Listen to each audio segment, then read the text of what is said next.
Now, you've worked with Dave a lot. Fair to say. Yes. Right? Kind of, as an actor, what do you get from his music, and how does it help you with your characterization? Gosh, where to start? I know.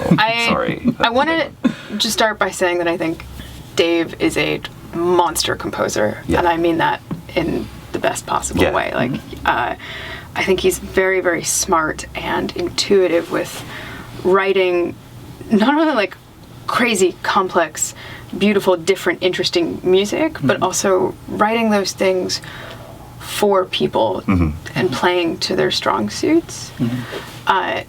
So working with him has been really wonderful, and you may or may not know, like, coming into theater as, I would say, very much an adult, not really working with a lot of different people, it's been so easy. It's been very easy to work with Dave, even if we didn't always agree on what something should sound like or what a lyric should be or the note. So obviously you've worked with Dave Malloy now many, many times, fair to say.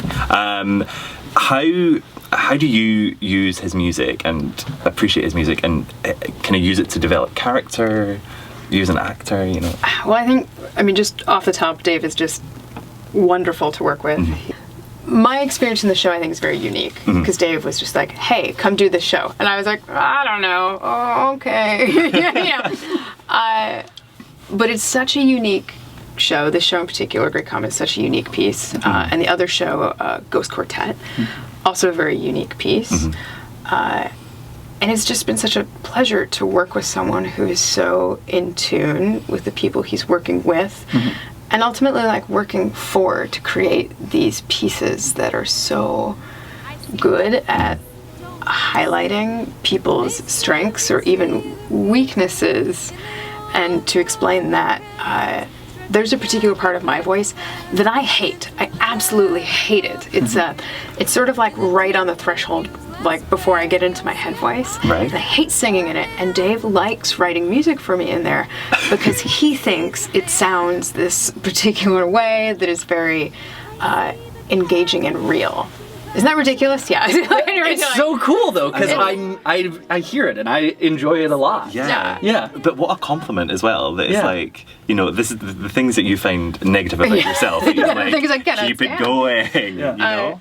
I think also Sunday Morning, for example, the top of that sits in such a weird part of my voice, and I love the music, and I have a really hard time doing it. But I think it adds to the moment of it, it absolutely theatrical moment. Absolutely. Of it. And it makes your stakes a bit higher. You know, I mean, it kind of sets you like, right, okay, but it's also, I'm in this. That song follows Josh Groban doing Dust and Ashes, and like everyone's still like, I run up to the stage, I skirt, and everyone's like, and I'm like, oh my god, standing up here, I'm gonna go up there and sing about a candle. Nobody cares. What am I doing with my life? No, we care. Okay. We care. Cool. Never fear. Never Thanks, fear. guys.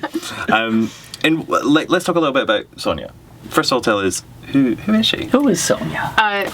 Sonia, as we learn in the prologue, is Natasha's cousin and closest friend, and she is that. She is very wholesome and dedicated.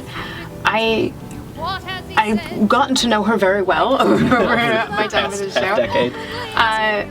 But her dedication to Natasha is something that I think is pure, and is perhaps the only type of that relationship in the show. I mean, you could say also Maria D's dedication to Natasha is very pure, but she's also interested in a good and happy marriage that will be good for the family. Exactly. She's looking at status a lot more. Yeah. You know? But I think like Sonia's dedication to Natasha is very pure, and is you know, I think that's like why when things go south, it is such a emotional moment for her. Absolutely. I mean, we've talked about this before, that Sonia alone, in the musical theatre world, there's barely anything that exists like that.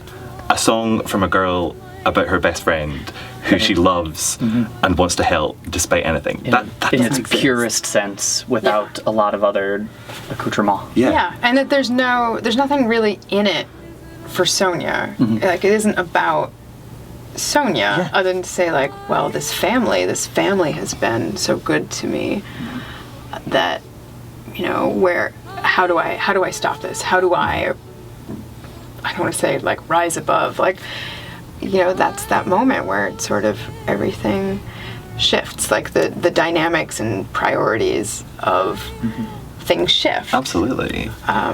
But you're right, it's such a beautiful moment, not just the music itself, but yeah, to see that dedication, and something feels very important to me and special. Let's start with Sunday morning. Like, it's had a bit of a switch up, the start of it in particular, but it's such a beautiful moment. Yeah. And it's kind of, it sets Sunday morning off as almost a little bit more chilling. Do you know what I mean? Because there's all these kind of ideas of foreshadowing coming to play now, and it's something I think it's definitely in the music. You really hear how Dave works in those motifs in there that you're like, oh yeah, like you really, it is foreshadowing. It is kind of creepy. It's a little creepy, and just a little creepy. It's not like something bad's gonna happen. Exactly. It's like something bad just in mind. You're like, that triad. I'm feel suspicious. I'm a little more uncomfortable now. Yeah. We wanted to ask you about the squeak. oh yes, that was a great moment. Which we'll see if it makes it on the recording. I hope it does. Absolutely. It's something I've always done. I think even I did it at Ars Nova. Like way back when. Yeah. So and give us the bigger what is story. the Where is the squeak? So it's Moscow, and it's right before I leave the scene, and again, it's a moment of narration. I mean, I don't know if it's actually a moment of narration, but I say, you know, like, her goddaughter, her favorite, Natasha, she will touch you on the cheek. And then I just do this turn around, and I'm supposed to scurry off stage, but when I do the turn, I just go, and scurry up the stairs, like this little, like, to me, it was like this just, like, silly, Absolutely.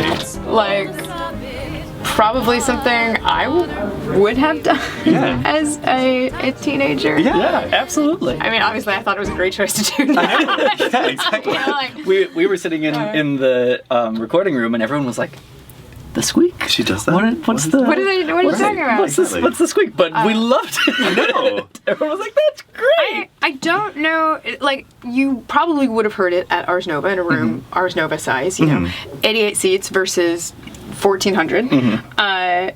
And maybe even in the tent, but I don't know that it's mic'd, or even if it is mic'd, are you hearing it over everything else? I don't know. But someone will. Someone will, because you'll be right in front of them. Yeah. There's so many moments in the show that I feel like they're just for us. I mean, it's great if you guys hear them, but they're like, they're for us. The squeak is for me. Yeah. Well, that's the joy of the show. It's made up of so many of those like tiny moments all together that are just for a couple people here and there. But that's what makes it seem so human. It makes it seem like it's so much fun to be a part of. Yeah, oh, it really is. Yeah. That's awesome. Absolutely. So it's been almost 5 years, something like that now? 5 years from like the very first workshop. Right. Okay. So we did a couple workshops before we actually ever went into production. Yeah. Basically, like, how is Sonia transformed From those workshops. You know what I mean? Over time, like, because is she still growing? You know what I mean? Even now we're into Broadway. I feel like every time I get into a different space with the role, you have to adapt certain things. You know, it's. So you're here, and if we're in a room this size, it's not a big deal to be like, okay, I need to perform for you people. But suddenly you're in a room like 8 times the size, and you're like, okay, I need to perform for these people. And then, of course, you know, you have to change these little things to make that happen. Yeah, exactly. So, Absolutely. in that sense, there has been an evolution. Yeah. But I don't know what else. I've learned to act more. I don't know. That's legit. You know. I don't know. I feel like I personally have just gotten more comfortable. Yeah. It's not really fair to say, like, learn to act. I remember when I was first in rehearsals with Rachel Sheffkin, our director, I was like, how do I even do this? And she was like, you're doing great. Just keep doing what you're doing. Well, that's it. But I think, like, I personally have gotten way more comfortable on stage, way more comfortable doing a role, way more comfortable interacting with other people. I mean, how it's a kind of cliche question to say, but how much of you is in Sonia? Because, like you say, so if you weren't an actor, you're not going to be drawing in from all of these different places. It's going to come from inside you. I mean, I think it's fair to say that, like, a decent chunk of Sonia is me. Like, I don't know that I've ever had to make that kind of decision in that moment, but I believe very strongly that, you know, I would protect my friends and my family from bad decisions. You know, and I think that it's important for people also to see that that's a thing you can do. You know, it's absolutely. It's such an important, like you say, beautiful part of that character that she's just willing. You know, I mean, she's ready and willing to help at whatever cost. Yeah, and for no one else but, you know, the person she's serving to protect.